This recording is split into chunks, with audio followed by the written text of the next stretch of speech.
Lo primero, sí, señor presidente, previo al análisis de esta temática, por un mandato de mi bloque, quiero plantear una cuestión de un tema que ha pasado oportunamente por el debate de esta comisión. Nuestro bloque rechaza el decreto 1206/16 que ha firmado el presidente de la Nación, reglamentando y a nuestro criterio modificando la ley de blanqueo de capitales.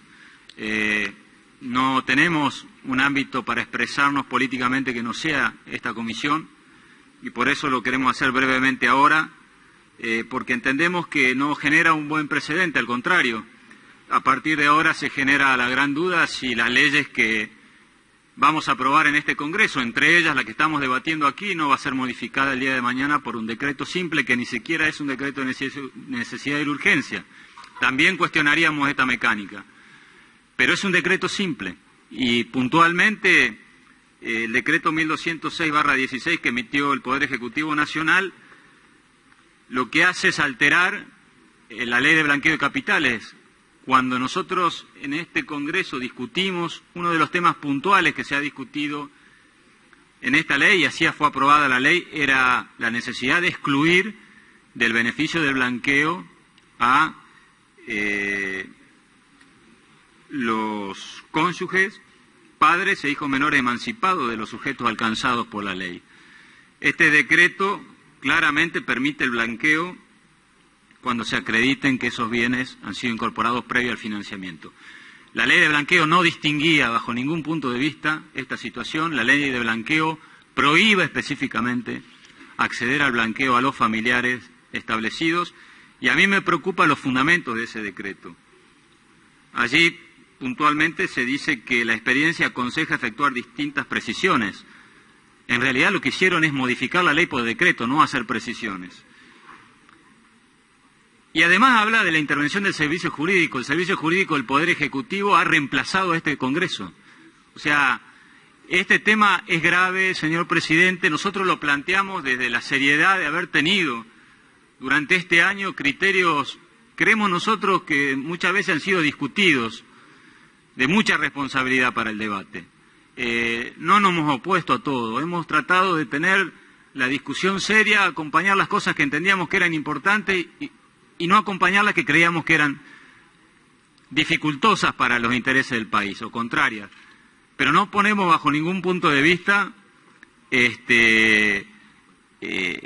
permitir que un decreto altere el texto de una ley. Como antecedente claramente genera hacia el futuro una situación muy complicada, porque si nosotros convalidamos esto, y espero que la justicia actúe en ese sentido, seguramente van a haber planteo, a partir de ahora cualquier ley del Congreso es modificable por un decreto simple del Poder Ejecutivo. Espero que, como lo ha hecho en otras oportunidades el Gobierno, cuando ha querido designar jueces de la Corte por DNU, también en esta oportunidad se dé cuenta de la equivocación y derogue este decreto. Esto lo hemos hablado con otros bloques, me ha pedido también que haga extensivo el planteo en nombre del bloque de los compañeros del Frente Renovador, que también coinciden en este planteo, y seguramente hay otros bloques que también así lo expresan. Quería dejar esto planteado y le agradezco por permitirlo. En cuanto al proyecto de ley, hemos estado discutiendo con una serie de bloques de la oposición, tratar de ir unificando criterios. Nuestra exposición política la hemos planteado en la última sesión de esta comisión y a partir del texto que en su momento hemos presentado como proyecto del bloque justicialista y tomando como base también fundamentalmente el proyecto que el Frente Renovador ha presentado y que se ha difundido, estamos avanzando y hemos avanzado claramente en una coincidencia de proponer un proyecto de dictamen que seguramente también es compartido y será compartido por el resto de los bloques. Nosotros entendemos que con el proyecto que había en su momento expresado el diputado Marcos Labaña y que también se ha debatido aquí, más los fundamentos y aportes que hemos realizado en nuestro bloque, podemos satisfacer dos expectativas. La primera es atender a una clara demanda de los trabajadores en la Argentina, que es la necesidad de recomponer la relación de los salarios con el impuesto a las ganancias. Nosotros creemos que esa demanda debe ser atendida, creemos también que debía haber sido atendida en cuanto a poner a disposición del Congreso el proyecto antes. Creemos que hubiese sido ideal que el proyecto sea debatido conjuntamente con el presupuesto. Pero bueno, estamos en este momento y tampoco le vamos a escapar a la responsabilidad. Yendo al primero de los puntos, y que tiene que ver con esas expectativas de satisfacer la situación de los trabajadores y la relación de su salario con el impuesto a las ganancias, bajo ningún punto de vista nosotros podemos acompañar la idea de que la actualización del mínimo no imponible sea el 15%, cuando el mismo gobierno está planteando la estimación de aumento salarial sobre el 21%. Máxime teniendo en cuenta, señor presidente, de que el índice inflacionario previsto en el presupuesto por el gobierno es del 17%. Si ya el mismo gobierno dice que tiene como base de expectativa de aumento salarial el 21%, claramente ese 17% no va a ser el 17%, va a ser aún más. Y creemos que los convenios colectivos de trabajo tampoco van a estar cerrando seguramente sobre el 21%, va a ser un poco más. Entonces, como comienzo de la discusión, nosotros vamos a proponer un mínimo no imponible para ganancias que supere en el monto esas expectativas planteadas aún por el mismo gobierno de aumento salarial. Nunca ese mínimo no imponible puede quedar atrás de los aumentos salariales, porque se estaría dando en la efectividad algo de que se viene hablando mucho tiempo y que más de 500.000 de trabajadores argentinos comenzarían a pagar muy pronto impuestos a las ganancias. Entonces, la verdad que el objetivo y el beneficio que se busca no va a ser el que realmente se encuentre. Independientemente de la discusión si cuántos van a pagar más o menos, que también ese es un objetivo, que cada vez se pague menos, pero también el objetivo es que cada vez sean menos los trabajadores que paguen ganancia. Entonces, bajo ningún punto de vista podemos tomar una decisión que abra la puerta a que cada vez sean más los trabajadores que paguen impuestos a las ganancias. Dicho esto sobre el salario mínimo, el mínimo no imponible, yo quiero hacer referencia y después dejarlo al diputado Silioto a que plantee las cuestiones vinculadas al financiamiento que hemos tratado de acordar con el resto de los bloques con el cual hemos estado dialogando y que hemos trabajado con el diputado Marcos Labaña. El primer tema es el artículo referido a la situación de embarazadas y incapacitados para el trabajo. Nosotros hay temas puntuales que entendemos que son fundamentales incorporar para mejorar la posibilidad que un trabajador pueda deducir del impuesto a las ganancias situaciones que hacen a su protección y a la protección del salario. Puntualmente el tratamiento diferencial de las embarazadas y el tratamiento diferencial de lo que es definido en el texto de la ley como incapacitado para el trabajo, cuestión que no era contemplada en el proyecto original del Poder Ejecutivo. En segundo lugar, tenemos lo vinculado a la situación de los alquileres.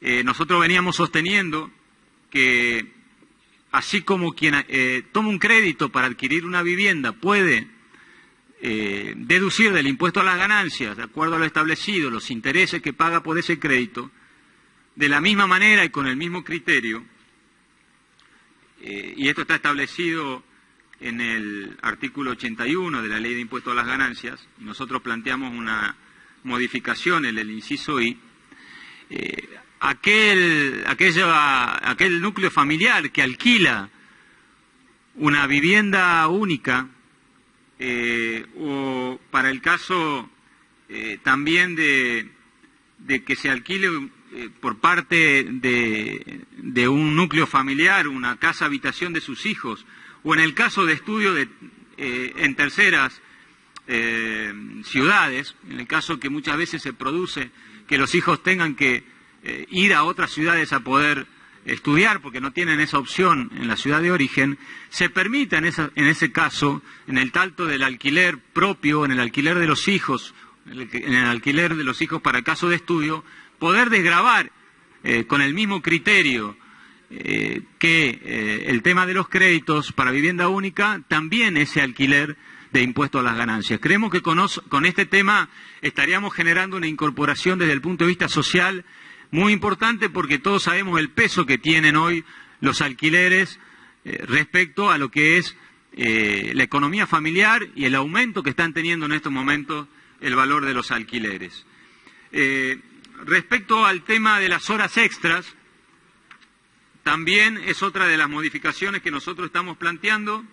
En la incorporación, creemos que las horas extras deben estar excluidas de lo que es la aplicación del impuesto a las ganancias, y también en el caso del sueldo anual complementario planteamos una regulación especial. Coincidimos con la necesidad que en este año, en el 2016, no se aplique impuesto a las ganancias al sueldo anual complementario, pero planteamos también en el futuro una regulación que el sueldo anual complementario únicamente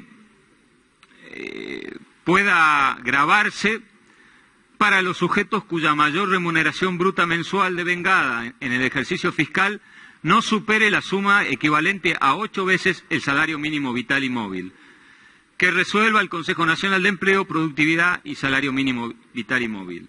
Para los sujetos no abarcados en el párrafo anterior, pero cuya remuneración bruta mensual devengada en el ejercicio fiscal no supere la suma equivalente a 12 veces el salario mínimo vital y móvil, la exención sobre el sueldo anual solo se regirá hasta el tope de 8 salarios mínimos. Claramente, nosotros hacemos una clara diferenciación para aplicar escalas de acuerdo al monto del salario mínimo vital y móvil, entendiendo que hay que proteger al sueldo mínimo vital y móvil como suma sobre el cual se le aplica impuestos a las ganancias. Respecto a un tema que para nosotros es clave en el contexto de toda la ley, que es la cuestión vinculada a la movilidad. Si nosotros vamos a hacer un esfuerzo para legislar, para empezar a resolver este tema pendiente de impuestos a las ganancias, tenemos que darle a la ley los resortes necesarios para no quedar retrasada en el tiempo. Por eso estamos proponiendo dentro de la ley una mención en donde planteamos el ajuste automático anual por el coeficiente que surja del incremento del salario mínimo vital y móvil que resuelva el Consejo Nacional de Empleo y Productividad. También se ajustarán anualmente por el coeficiente señalado las deducciones previstas en el artículo 16 y obviamente para el caso de las jubilaciones planteamos la actualización de acuerdo al índice de la movilidad. ¿Esto qué quiere decir? No hacer una discusión en este momento que a nosotros nos ate de manos respecto a las distintas variaciones que vaya teniendo la evolución económica del país. Creemos que tenemos que aprovechar este debate para darle a la ley la movilidad suficiente, que lo que nosotros ahora planteemos en beneficio de los trabajadores en muy poco tiempo no quede la nada, porque las condiciones económicas de la recesión se puedan haber acentuado. Ojalá que no sea así, pero claramente tenemos que preverlo. Respecto al tema de monotributos, también planteamos un apartado especial donde hacemos una duplicación del tope. Creo que es algo que claramente ya venía siendo demandado y tratamos de volver hacia atrás las expulsiones en esta categoría que se habían dado durante este año 2016. Y dicho esto, puede ser que se me esté escapando algo, creería que no. Nosotros, a la vez de satisfacer la primera parte, que era mejorar las condiciones de los trabajadores, tenemos una responsabilidad adicional, que es garantizar que no se genere un desfinanciamiento de las provincias. Para eso hemos diseñado como contrapartida de las medidas que proponemos y que sabemos que tenemos un impacto fiscal, hemos podido acordar un capítulo especial que hace referencia a medidas fiscales para dotar de mayor equidad al sistema tributario argentino. ¿Esto qué quiere decir? Que a la vez de proponer modificaciones al impuesto a las ganancias que mejoren la situación del salario en relación al impuesto, también proponemos de dónde sacar los recursos para no generar un desfinanciamiento en cuanto a la situación de las provincias. Nada más, señor presidente.